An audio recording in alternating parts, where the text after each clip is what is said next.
Join Stella Academy, Goa's best coaching for IIT, JEE and medical exam preparation. Best online learning experience only at Stella Online Courses. Call us now. So now today both the postmortems have been conducted, and in the postmortem of the girl the findings are homicidal in nature. So we will be registering a case of murder and we will start our investigations accordingly. The prima facie suspect, as we had mentioned yesterday, is the boy itself who had later committed suicide. So his postmortem is also underway and we will be getting those details shortly. And the case of murder is being registered at Cuncolim Police Station.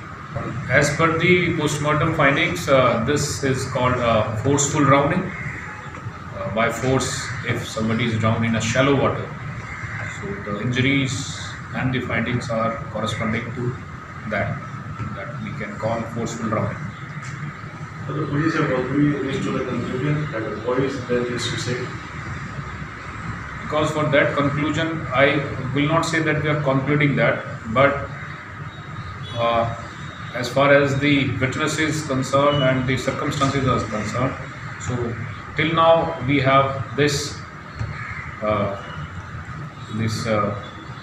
facts and circumstances that the boy, because the boy was seen on the place where the girl was found, and he has been seen also by his mother, her mother, and other witnesses. They knew him.